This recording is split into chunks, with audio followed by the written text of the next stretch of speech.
Welcome to The Last Word. I'm David Jenkins. He's Chris Popst. And Chris, we got some Super Bowl week. Super Bowl, but supposedly the best week of the year, right? I'm just here so I don't get fined. I knew it was coming. I knew it was coming.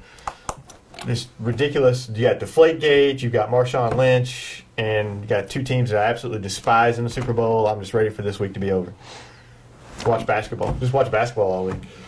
I'm just here so I don't get fined. Well, you want to talk about some basketball? I'm just here so I don't get fined. Awesome. It's going to be a fun show today. I'm going to get to talk about whatever I want to talk about. We can talk about Stoddard County basketball tournament. I'm just here so I don't get fined. Stoddard County, I mean, it's a very balanced tournament. You love basketball. You love this stuff. A very balanced tournament. Not a single turbo clock game in the first round.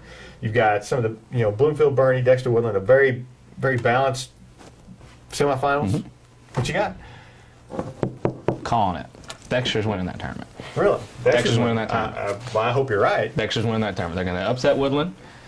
Then they're going to go in, and they've already beat Bernie already. I'm not a huge. I know Woodland had a lot of talk coming into the season, and they've already beat Dexter. Mm-hmm. Dexter, towards the earlier this season, not the same Dexter that we're seeing now. They seem to be a little bit more potent. Got all their players back healthy. They're ready to go, and I just think they got what it takes to beat Woodland and Bernie. They've already proven they have that battle. You do know Bernie owns this tournament lately, right? They've been to the last 6 finals. They've won 3 in 2010, 2013, and 2014. That's great, but Dexter seems to always, whenever one team, like you said before, whenever one team is expected to win, the other one usually does. So, and that happened earlier this year. Tough to beat a team twice. It is. It is very, especially very Bernie. Bernie's well coached. They're not going to come in that game. If they play Dexter again, those kids are going to be fired up from Bernie because they already, they ripped down signs. Trust me, I am as surprised as you are that I'd say that Dexter's going to win this tournament. But I just have a feeling. Well, here's something more shocking coming from a Dexter grad. I'm going to say Bernie wins the tournament. We have complete anarchy going on here, but I think Bernie wins it. I think Bernie's the better team. Mm-hmm. I think I don't know if Dexter can even get past Woodland. Woodland has some issues. Woodland has some matchup. Yeah. Dexter has massive matchup issues with Woodland. Woodland has some height that Dexter doesn't have. Mm-hmm. Dexter's going to have a tough time, defending them. I think Woodland handled them pretty easily earlier in the mm-hmm. year. I think it's a Bernie Woodland final. Woodland's never won the tournament, never, and they've been in the finals only 3 times ever. And but I think Bernie beats Woodland in the finals. That may have swayed my decision as far as that goes. They don't have much success. They don't know. I mean, they get to I know they're touted as a team to be this year, but they're not used to this. Yeah. Success. So big games. I mean, it's a big game, a big semifinal. It's huge for them. That's true. They made the finals last year, so they have a little bit of experience making the finals last year. And Bernie handled them, and I just think it's a rematch. I think, but you look at this tournament, and this is the most balanced this tournament mm-hmm. has been since I can remember in a long, long time. But one thing I look at is all the young talent. Mm-hmm. I mean, there's a lot of freshmen and sophomores making. On Tuesday night, Peyton Bell from Bloomfield hit the game-winning shot. He's a freshman. You look at Advance, their best player, Dawson Mayo's a sophomore. Mm-hmm. Bell City, Bobby Wright, sophomore. You've got Dexter's Jason Jarrell. He's a sophomore. Puxkill Levi Woods, he's a freshman. I mean, you got a lot of, and that's just to name a few. Yeah. Got a lot of young talent. A lot of, I think this is a tournament that's going to keep getting better. These teams just. In 3 or 4 years, this Stoddard County tournament is going to be brutal. Mm-hmm. It's just tough now, but it's going to be brutal in a few years. It's about time. I mean, it had some hard times. It had some down years there, and there'll always be 1 or 2 good teams, but now it just seems like everybody. Bloomfield's loaded with all, and I don't think they have a senior on their squad really. So they're coming. Next year. If they don't win it this year, they have a chance to beat Bernie in the semifinals. Yeah. They're a good team. And they're tough to beat at home. So it's anybody's game. That Advance Bloomfield is an exciting ending. I wish I would have been able to see it. For those of you who don't know, the Advance they went up with 6 seconds left. Yeah. They went up, and Peyton Bell hit a shot, a 3-pointer with 0.6 seconds left to win it. Just awesome finish to that one. And like you talked before the show, I mean, there's not been too many wide margins in these victories. It's all been close, and it kind of just all parallels to this. It's just a balanced tournament. Bell City, the 7 seed, took Woodland almost to the end. Exactly. It's just a great tournament. And Richland, played Bernie close for a while, And Richland's getting better and better, and they've got a lot of young talent there with Thornton and a few others. I mean, this is going to be a tournament that's going to be, there's some good teams, and they're just going to be getting better, I think, as the years go on. I agree. And, we kind of switched gears off to, we saw Scott Central and Hayti last night. Surprising margin, I think, for Scott Central to win this one, but I just...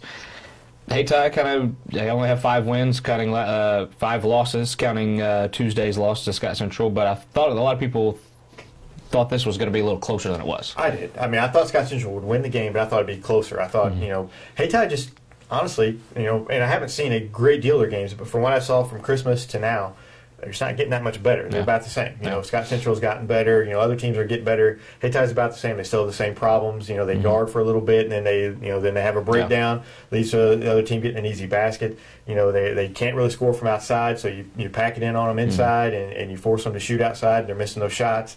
I mean, it's just kind of the same thing that happened around Christmas time, and we're a month later. You think you'd be a little bit, know how to fix those things, and they just haven't really got over that hump yet. Dustin Ferguson, I think, is one of the better young coaches we have around here. He's from Clarkton. He's been around the small school. He knows what it takes to win. He's had some success there, and he talked. Last night, it's about. They have the pieces. Hayti seems to always have the pieces, just putting it together and tapping into something extra. He knows it's there. He knows that's what they need to do. It's just, he talked about changing the culture at Hayti, and they just weren't physical. They weren't physical enough to beat a team like Scott Central. They're not physical enough, I don't think, to compete in the Class 3 District 1 this year. The pieces are there. They just have to put it together. It's just one of those deals. And last night just kind of proven how far they need to go. And Hayti, like I said, they have a chance to possibly make some noise. They got to put it together quick. I'll tell you what, though, Scott Central on the flip side, they're looking really good in Class 2. I cannot wait. I hope they play Bernie. I want them to play Bernie. I think we're headed that way. 2 contrasting styles. It'll be a heavyweight fight. I mean, that would just be an outstanding basketball game to see. Can't wait. And I think the winner of that game could go a long way in Class 2, if not win the whole thing. I think so too. And Scott Central is just so talented, but Bernie, they're well coached. They play the slow. They know how to play. With each other. They play a slow pace game. I would love to see that game. Yeah, and Bernie's they're well coached enough to take advantage of Scott Central's 6 players that they have. Right. And if so far that hasn't really hurt them this year, I'm kind of amazed at how they do that. I mean, they have 6 players they play. They rarely get in foul trouble. They seem to still stay physical, but it just takes a lot of hard work and hard defense to do that. And it's just Scott Central. I'm always amazed when I watch Scott Central play. It's a fun team to watch, always, year in, year out. Maybe not in the future, in the next few years, but that might be growing a little thin. But JV took a hard loss last night. But Scott Central, they're fun to watch. They get up and down the floor, and they don't press a whole lot this year. They're not pressing. They're going in a half. You see a little bit of man defense from them. Man to man, some stuff you normally don't see from them. That's something the last few years Coach Staple has implemented. It's working, and they do well in it, and they're thriving in it, and it's going to be, I tell you what, they're going to be a tough team, in that Class 2. I mean, that's going to be a fun district over there. I think they're in Bloomfield, if I'm not mistaken. That's going to be a fun district to watch. I think we both kind of predicted them to maybe head to state, and I've said throughout the year when people ask me about Scott Central, I think they'll get to state, but once they get there, some very tough teams up in Class 2 as far as that goes. I want to see them play. Like I said, I want to see the Bernie game. I think that's the game. Looking in, you see Scott Central has probably a little more talent than Bernie. But Bernie, they can compete with anybody, at any time. They play the Kennetts and Haytis and everybody else too. So and they win. So I think it'll be a great game. They just know how to compete against teams like Scott Central. They just know what to do. And both teams. Another thing I like about both those teams. They schedule tough. Both Bernie and Scott Central, they're scheduling tough teams to get ready for district. They're not afraid to play anybody, anywhere. I think Bernie has Notre Dame coming up. I know they play Sykeston. Scott Central plays, Charleston. And they all both play tough teams. They scheduled Hayti and Notre Dame this year, and they got New Madrid late in the year. They've always played New Madrid, but it's. I mean, both teams will be battle tested when they come in district time and be ready for that district tournament. Should be a fun one. You talk about other games. Notre Dame. Notre Dame and Jackson both, beat state-ranked teams last night, Tuesday night. Notre Dame beat Park Hill Central. Quinn Poitras, 40 points, 15 rebounds. Whatever. Just 40 points. Whatever. They've been hot. You know how hard it is to narrow it down to a top 5 players? You know how hard that is? I didn't have any problem at all the other day. And then I get off the show and I'm like, oh man, forgot. Exactly. It's easy to just name top 5, but to put them, it's tough to do.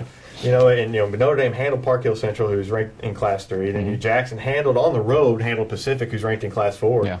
Both teams are having good seasons. Notre Dame's been hot lately. They have. I don't think they've lost since they were just embarrassed. 12 or 13 straight. Yeah. Yeah, they were embarrassed by Sykes. But since then, they've kind of turned it around.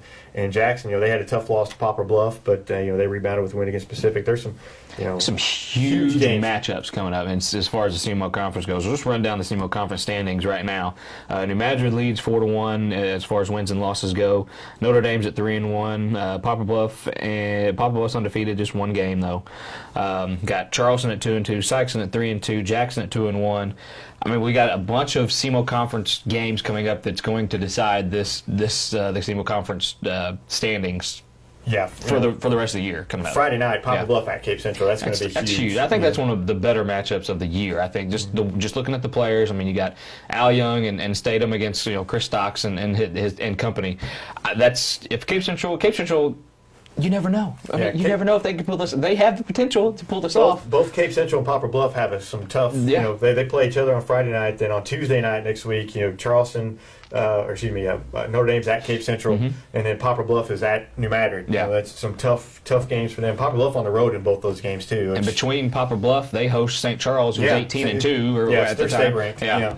So Poplar Bluff's got a tough 3 games coming up. We're going to see exactly how good they are. That Notre Dame has Jackson on Friday night, and then they play Cape Central on Tuesday. Jackson will then host Charleston on Tuesday. Some really tough SEMO Conference games coming up in the next week. Yeah, the New Madrid Poplar Bluff rematch on next Tuesday. That's a huge game. We're going to have some in-depth coverage on that one. We'll be there, rematch of the SEMO Conference Tournament Championship. It's just this SEMO Conference. It always is such tough. I mean, people don't understand how tough it is night in, night out, especially this time of year. You're hitting the grind. You're wanting to play your best, and it just gets better. Districts are a month away. I mean, it's not far. You've got a month, and this is a time you got to get better. You got to get better now. And speaking of getting better, teams battling for that district in a Boot Hill Conference tournament. They're kind of battling for that number 2 district seed in Class 3. And that tournament will be next week, and that's going to be a brutal tournament. I mean, those teams are going to go after each other. Malden, they always beat up on each other. Always. Seeing this is better. They added Victor Dukes, and then they've just gotten better. They've just all of a sudden become a team that's to watch out in that district. I think New Madrid, I think will possibly. We've said that it's the favorite to that, but they've automatically become a contender. Right. Yeah. That's just a and like I said, I think in last week's show, the winner of that tournament gets the 2 seed in the district, and the kind of seedings will kind of play out from how they. I think New Madrid gets the top seed. Yeah, definitely. That's no question. They'll get the top seed in that district. Plus, it's at New Madrid too, which is going to be helping New Madrid a little bit there. Yeah. It's some happy time though. Yes. We have some. Have a couple of local coaches. We're blessed. We're blessed in this area to have some great high school coaches. Brad Botch of Bernie got his 200th win at Bernie this week. Greg Hollifield got his 300th win at Sykeston, which for me is just amazing considering the number 2 guy has 157, Bud Spears, which is 143 less than what Greg Hollifield has. Yeah. I mean, he's almost doubled him, and just some great high school coaches in this area. We really appreciate our basketball around here. We love the history, we love what it's about, and as much as we do love that, I think we need to really step back and just think of the coaches that we do have. I mean, you go to anywhere else, there's coaching, turnover here, turnover there, and then we have stable coaches who play and do the things right. And it's something to be celebrated. And kudos to you guys, and kudos to all you coaches who do things right. And for fans of the game, I know we really do appreciate that. You're very easy to work with, and we respect what you guys do on the court. And it's amazing. Honestly, if you're constructing, if you're a young coach who's constructing trying to build a high school program, why would you not look to Hollifield or Botch? That's what you do. Either one of them. I mean, you look at them, and that's exactly. I mean, they play it the right way. You don't ever hear of them getting all kinds of technicals and getting into having bad attitudes on the floor. They're good. They play with good sportsmanship. They play well. They play hard. They play. They can play different styles. I mean, they're very flexible. It's they have the programs. I mean, they're how you build a program. Just look at the numbers. I mean, that's all I need to say. I mean, they succeed, their team succeeds, and you do the things the right way, you're going to win. Right. It just happens. It's just how you build a program, and they're just the models of it. They're just a couple of the many in this area that have done it the right way. And so, taking notes, cut Leon coaches. That's they. So congrats to them and do what they do. Exactly.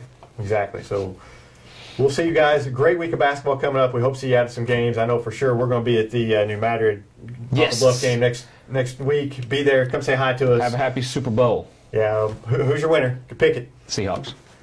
I hate both teams. The Seahawks. I hate them less than the Patriots. Defense, baby. That defense is strong. So we'll see if we're right. I don't care. I don't even want to watch it. Just want to see the ads. We'll see you guys next week on The Last Word.